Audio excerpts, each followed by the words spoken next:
Hello friends, मैं हूं संजय संख्यान और आप देख रहे हैं एचपी नोटिफिकेशंस बाय संख्यान। दोस्तों, आज की इस वीडियो में मैं बात करूंगा कैजुअल लीव क्या है और स्पेसिफिकली मैं आज बात करूंगा कि हिमाचल प्रदेश में कैजुअल लीव को रेगुलेट करने के लिए क्या रूल्स हैं और मैक्सिमम कितनी कैजुअल लीव हम एक साथ ले सकते हैं। तो चलिए अभी हम बात करते हैं कैजुअल लीव हिमाचल प्रदेश में कैसे रेगुलेट होती है। देखिए, सबसे पहले तो मैं ये कैजुअली को डिस्कस करने से पहले मैंने आपको पिछली वीडियो में भी बताया था कि हिमाचल प्रदेश में लीव रूल के लिए सीसीएस लीव रूल 1972 है और लीव रूल 1972 में मैंने two type of kind of leave बताई थी। एक थी रिकॉग्नाइज काइंड ऑफ लीव और दूसरी थी हमारी अनरिकॉग्नाइज काइंड ऑफ लीव। तो देखिए, जो काइंड ऑफ लीव है या सीसीएस लीव रूल 1972 के अंडर अगर कोई गवर्नमेंट एम्प्लॉय लीव लेना चाहता है तो उसके लिए प्रॉपरली पहले उसके लिए फॉर्म है उस पर अप्लाई करना पड़ता है। कंपिटेंट अथॉरिटी या लीव सैंक्शन अथॉरिटी से उसको पहले उसको सैंक्शन कराना पड़ता है, उसके बाद ही हेडक्वार्टर छोड़ सकता है। बट यहाँ कुछ एक सिनेरियो हो सकते हैं, ऐसी इमरजेंसीज हो सकती हैं कि गवर्नमेंट एम्प्लॉइज के पास इतना टाइम नहीं है कि वो कंपिटेंट अथॉरिटी से अपनी लीव को सैंक्शन कराए। तो उस इसी के लिए जो गवर्नमेंट डिपार्टमेंट में एक प्रोविजन रखा गया है कैजुअल लीव का कि गवर्नमेंट एम्प्लॉय बिना अप्रूवल के या बिना सैंक्शन के भी हेडक्वार्टर को छोड़ सकते हैं। तो ये क्या है? ये है कैजुअल लीव। इसमें देखिए, इसका जो मीनिंग है कैजुअल, कैजुअल का मतलब होता है सडन, मीन्स कोई ऐसा सडन काम गवर्नमेंट एम्प्लॉइज के लिए पड़ गया कि उसके पास ऐसी इमरजेंसी है कि वो उसको अपना हेडक्वार्टर छोड़ना पड़ रहा है without the proper sanction of the leave by his superior officer, means उसके सुपीरियर ऑफिसर के द्वारा कोई जब तक लीव सैंक्शन नहीं हो पाती लीव करना है तो उसके लिए जो वो कैजुअल लीव अवेल कर सकता है। Casual leave is as good as duty, means casual leave को हम ऐसे मानेंगे जैसे ड्यूटी पे ही है और सैंक्शन के भी वो हेडक्वार्टर छोड़ सकता है। बट ये बोला कि ये रूटीन नहीं होना चाहिए, ये तभी पॉसिबल, ये उन्हीं सर्कमस्टांसेस में होना चाहिए जब अनअवॉइडेबल कोई सर्कमस्टांसेस हो। बट कुछ एक जैसे सर्कमस्टांसेस जो आपको फोर्सिन है, जैसे मैं एग्जांपल देता हूँ कि मान लीजिए किसी की अगर मैरिज है या कोई आपको और कोई ऐसे जो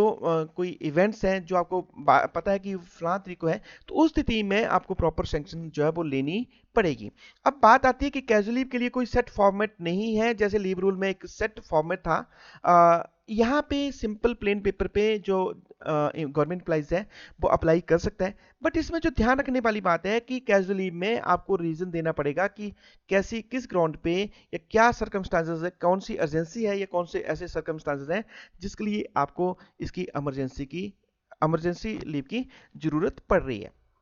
देखिए, अब हम बात करेंगे कि अर्जेंसी क्या हो सकती है। तो देखिए, इमरजेंसी हो सकती है कि ऐसी रीजन जो उसके कंट्रोल से बाहर हैं गवर्नमेंट एम्प्लॉइज के, जैसे मान लीजिए घर गए और ऑल एट सडन बीमार हो गए अपने आप, या घर गए और परिवार का कोई मेंबर जो है वो बीमार हो गया और तो इस स्थिति में जो वो गवर्नमेंट एम्प्लॉय बिना किसी सैंक्शन के अपने हेड क्वार्टर को या जो भी इनका लीव सैंक्शन अथॉरिटी है या कंट्रोलिंग ऑफिसर है उसको इंटीमेट करेगा एक सिंपल प्लेन पेपर पे अप्लाई करके, उसमें रीजन देगा कि क्यों वो हेड क्वार्टर या अपने जो हेड ऑफिस है वहां पे क्यों ज्वाइन करने में अनेबल है। लीव सैंक्शनिंग अथॉरिटी के पास फिर भी इसमें डिस्क्रिशनरी पावर है। अगर उसको लगता है कि उसके लिए कोई एविडेंस लेने की जरूरत है तो he can call for certain evidence of emergency, तो वो चाहे तो वो गवर्नमेंट एम्प्लॉइज को अर्जेंसी के लिए कोई एविडेंस देने की के लिए बाध्य कर सकता है। फॉर अभी तो हम बात कर रहे थे अनफोर्सिन रीजन की, बट जहां रीजन आपके फोर्सिन है, जैसे कि मान लीजिए कोई मैरिज है या कोई ऐसा प्री फिक्स इवेंट है, कोई फंक्शन है जो पहले ही डिसाइडेड है, तो उस स्थिति में अगर आप कैजुअली ले रहे हैं तो उसके लिए पहले प्रॉपरली आपको एडवांस में कंपिटेंट अथॉरिटी को या लीव सैंक्शन अथॉरिटी को आपकी प्रॉपर सैंक्शन जो है वो कंपिटेंट अथॉरिटी से लेनी पड़ेगी। Admissibility of casual leave to a government servant कितनी होती है? तो देखिए, अगर मैं गवर्नमेंट एम्प्लॉइज टू टाइप के होते हैं, एक है जो रेगुलर गवर्नमेंट एम्प्लॉइज हैं और दूसरे होते हैं कॉन्ट्रैक्ट गवर्नमेंट एम्प्लॉइज में। यहाँ पे कैजुअल लीव दोनों के लिए एप्लीकेबल है, तो और दोनों के लिए 12 डेज है। बट मैं बात करना चाहूंगा कि कैसे मिलती है उसके बारे में। तो देखिए, जो गवर्नमेंट एम्प्लॉइज हैं, जो रेगुलर गवर्नमेंट एम्प्लॉइज हैं, पहली जनवरी को ही 12 छुट्टियां उनके जो कैजुअल लीव के रूप में उनके खाते में क्रेडिट कर दी जाती हैं, और जो 31 दिसंबर तक चलती हैं, मींस हर माह के लिए एक छुट्टी, और ये एडवांस में ही पहली जनवरी को गवर्नमेंट एम्प्लॉइज के कैजुअल लीव के अकाउंट में क्रेडिट कर दी जाती हैं। जो उसने अवेल कर ली हैं वो तो ठीक है, जो अनअवेल्ड कैजुअल लीव है, मींस 12 में से कुछ एक छुट्टियां जो गवर्नमेंट प्राइज अगर नहीं लेते हैं तो वो अगले कैलेंडर ईयर के लिए फॉरवर्ड नहीं होंगी। एक चीज आप समझ होंगे कि ये जो कैजुअल लीव है ये होती है कैलेंडर ईयर के लिए, मींस 1 जनवरी से लेकर 31 दिसंबर तक। और ये जो मैंने आपसे अभी बात करी कि 1 जनवरी को ही गवर्नमेंट एम्प्लॉइज के खाते में क्रेडिट कर दी जाती हैं, और बट कई बार सिनेरियो ऐसे भी रहते हैं कि मान लीजिए कोई गवर्नमेंट एम्प्लॉइज जनवरी माह के बाद या 1 जनवरी के बाद अगर ज्वाइन कर रहा है नई रेगुलर अपॉइंटमेंट पे, तो हम क्या करेंगे कि जिस माह में गवर्नमेंट एम्प्लॉइज ज्वाइन कर रहे हैं उस माह को छोड़ के जो नेक्स्ट अगला कंप्लीट मंथ आ रहा है उस month 1 casual leave for each month calculate करते हुए हम जो उसके खाते में जो कैजुअल लीव जो है वो क्रेडिट कर देंगे। मान लीजिए कोई गवर्नमेंट एम्प्लॉइज मान लीजिए 15 नवंबर को ज्वाइन कर रहा है, तो सिर्फ उसके खाते में जिस दिन ज्वाइन कर जाता है एक ही कैजुअल लीव दिसंबर माह के लिए जो वो उसके खाते में क्रेडिट की जाएगी। सिनेरियो और भी हो सकता है कि मान लीजिए किसी गवर्नमेंट एम्प्लॉइज की रिटायरमेंट भी है mid of the year calendar year, या मान लीजिए कभी बीच में उसकी अगर रिटायरमेंट है, तो जिस माह में उसकी रिटायरमेंट है उस माह तक हम एक माह पर कैजुअल लीव कैलकुलेट करते हुए उसके खाते में 1 जनवरी को ही एडवांस में क्रेडिट कर देंगे। ये ट्रीट की जाती है ड्यूटी के लिए, as a duty, it is treated as duty. देख आप लोग को मैंने पिछली वीडियो में भी बताया था कि जब government employ kind of leave appeal करता है तो उसको सैलरी ना मिलके उसको मिलती थी लीव सैलरी, बट यहाँ कैजुअली में उल्टा है, यहाँ पे गवर्नमेंट एम्प्लॉइज को सैलरी मिलती है ना कि लीव सैलरी। अब मैं बात करूंगा ग्रांट ऑफ कैजुअल लीव। तो casual leave can be granted immediately after one have become entitled of the casual leave in his credit, means जैसे ही गवर्नमेंट एम्प्लॉय के लिए 12 महीने के लिए एडवांस में ही 1 जनवरी को कैजुअल लीव उसके खाते में क्रेडिट कर दी जाती है, उसी दिन से जो वो उसको कैजुअल लीव जो वो ग्रांट की जा सकती है। कॉन्ट्रैक्ट एम्प्लॉइज के लिए थोड़ा यहाँ पे डिफरेंट है, जैसे ही कॉन्ट्रैक्ट एम्प्लॉय है तो उसको एक माह कंप्लीट करने के बाद एक कैजुअल लीव जो उसके leave account casual leave account में क्रेडिट की जाती है। और मान लीजिए मैं इसमें एक और एग्जांपल देना चाहता हूँ कि अगर मान लीजिए कोई गवर्नमेंट एम्प्लॉय 1 जनवरी को ज्वाइन कर रहा है, तो उसकी जो कैजुअल लीव 1 जनवरी को 12 कैजुअल लीव में उसके खाते में क्रेडिट ना करते हुए सिर्फ फरवरी माह की 1 फरवरी को उसके खाते में एक लीव जो है उसके खाते में क्रेडिट की जाएगी। एक बार किसी गवर्नमेंट एम्प्लॉइज को कितनी कैजुअल लीव जो है वो दी जा सकती है। मैं यहाँ कॉन्ट्रैक्ट एम्प्लॉइज की बात नहीं कर रहा हूँ, यहाँ मैं बात कर रहा हूँ रेगुलर एम्प्लॉइज की। तो रेगुलर एम्प्लॉइज के लिए एक बार में इकट्ठी 8 दिन से ज़्यादा छुट्टियां एक स्पेल में नहीं दी जा सकती, बट फिर इसमें एक रिलैक्स किया गया है कि अगर कोई ऐसे अनअवॉइडेबल सर्कमस्टांसेस हैं तो उस स्थिति में लीव सैंक्शनिंग अथॉरिटी जो है वो उसको 8 दिन से ज़्यादा छुट्टियां भी उसको ग्रांट कर सकती है। अगली हम बात करते हैं combination of casual leave, means casual leave किसके साथ कंबाइन की जा सकती है। तो कैजुअल लीव की अगर मैं बात करूं तो कैजुअल लीव कंबाइन की जा सकती है हॉलीडेज के साथ या संडे सेकंड सैटरडे के साथ, और ये जो प्रीफिक्स भी की जा सकती है, मींस कैजुअल लीव जो है मान लीजिए अगर सेकंड सैटरडे और संडे की छुट्टी है तो आप फ्राइडे को भी कैजुअल लीव ले सकते हैं या आप मंडे को भी कैजुअल लीव ले सकते हैं।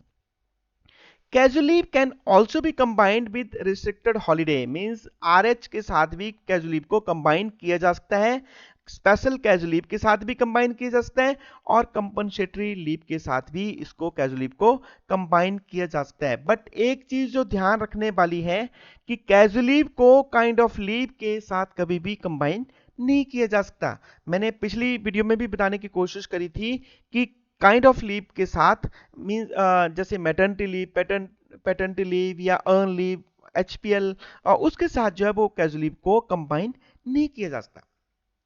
एक चीज और मैं आपको यहाँ पे डिस्कस करना चाहूंगा कि कई बार क्या होता है कि कोई अनअवॉइडेबल सर्कमस्टांसेस रहते हैं, या कई बार ऐसी अर्जेंसी हो जाती है कि गवर्नमेंट एम्प्लॉय, जैसे मान लीजिए 10 to 5 एक वर्किंग आवर रहता है, और उसमें मान लीजिए एक आधा घंटा लेट आता है, या लेट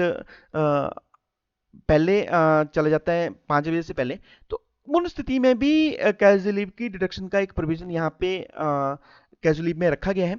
तो ये बोला कि देखिए, generally it is not expected from the government employ कि वो टाइम से ऑफिस ना आए और टाइम से पहले चले जाए, बट कई बार ऐसे अनअवॉइडेबल सर्कमस्टांसेस रहते हैं, तो मैं आधे दिन की छुट्टी जो है वो गवर्नमेंट एम्प्लॉइज की काटी जा सकती है। बट अगर ये बोला कि ये जो है वो एक महीने में 2 बार से ज़्यादा नहीं होना चाहिए।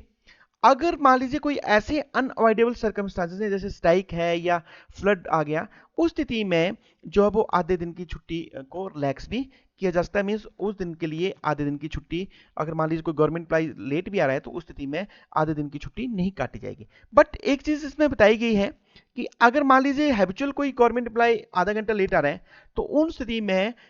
कैजुअल लीव तो उसकी काटी जाएगी, बट साथ में उसके विरुद्ध जो है वो डिसिप्लिनरी एक्शन भी लिया जाएगा।